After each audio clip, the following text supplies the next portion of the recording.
Hello everyone, a very pleasant day to you. INEC explains why Labour Party was locked out of FCT council elections.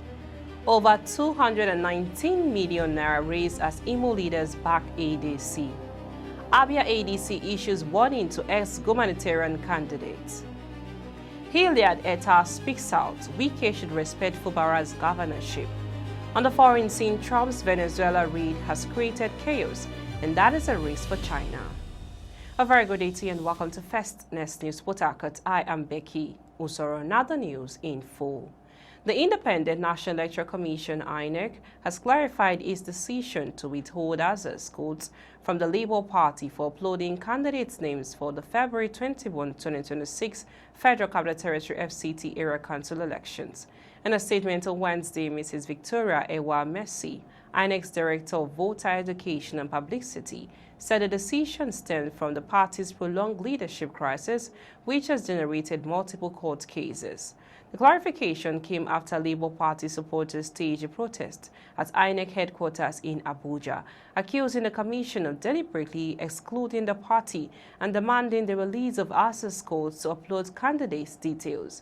INEC described the protest as unnecessary, noting that the matter is already sub judice. According to the Commission, the internal Labour Party crisis was settled by a Supreme Court ruling on April 4, 2025, which declared the tenure of the National Executive Committee led by Julius Abure had expired.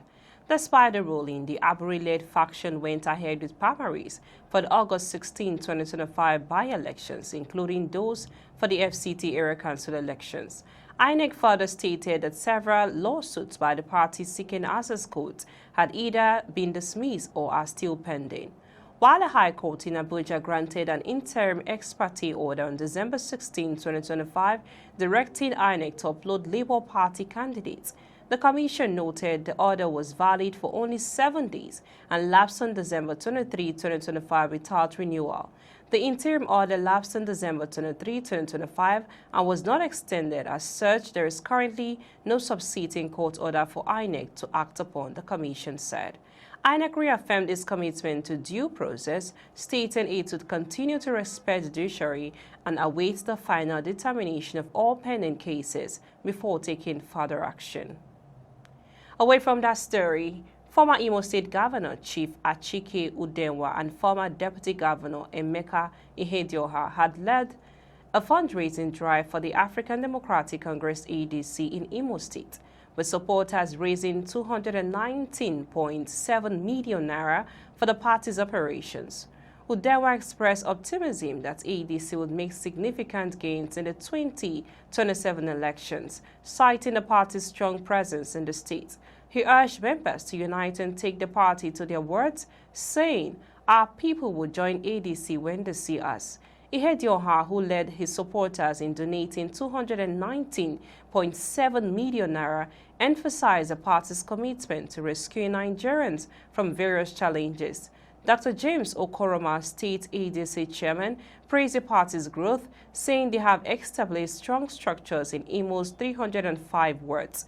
The event saw Paul Mbadiwe, son of Kingsley Mbadiwe, late former Prime Minister of the First Republic, officially defect to ADC.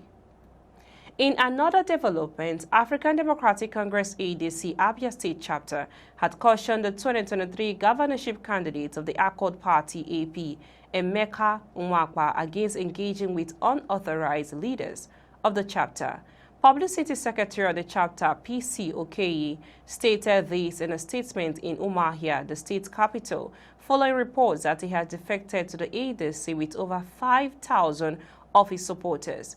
The statement said that while the ADC remains open to coalition partners, the leadership of the party under Emole Onwosanya noted that some individuals had been falsely parading themselves as its leaders. The statement said Don Norman Obina and 3 others allegedly acting with him were long suspended from the ADC and lacked the authority to speak or act on behalf of the chapter.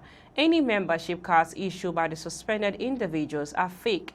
Such cards were neither issued by the chapter nor approved by the ADC's National Working Committee, NWC.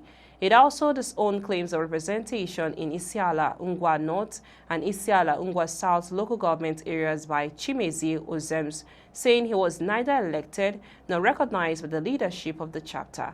The party recognized Raphael Nwachukwu and Ugochukwu Ugoji as the duly elected chairman of Isiala Ungwa North and Isiala Ungwa South local government areas, respectively.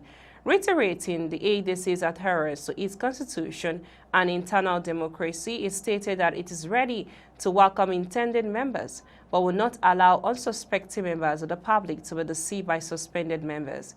The ADC constitution remains supreme as a law-abiding party. We are compelled to issue the warning. Obina and his political associates are not members of the State Working Committee and have long been suspended from the ADC.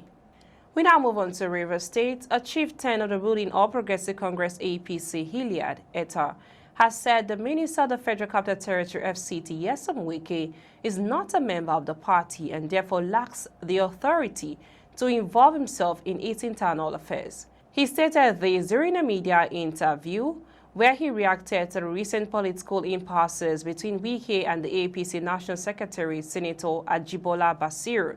The controversy erupted days ago when Wike issued a stern warning to Basiru, demanding that he stay out of Rivers State politics after the APC scribe publicly expressed support for Governor Similaye Fubara. Reacting to the feud, he said Wike's intervention in APC political matters was inappropriate given his non-membership status in the party. He also defended Basiru's conduct, saying the APC National Secretary acted appropriately in defending both the integrity of the party and Governor Fubara, whom the party regards as a key ally in Rivers State. We now move on to the foreign scene. It took just a few hours for Donald Trump to upend a relationship that China had been cultivating for decades. Only hours before he was seized in a nighttime raid, Venezuelan President Nicolas Maduro had been praising his Chinese counterpart Xi Jinping as an older brother, with a powerful message as a leader to the world during a meeting with senior diplomats from Beijing.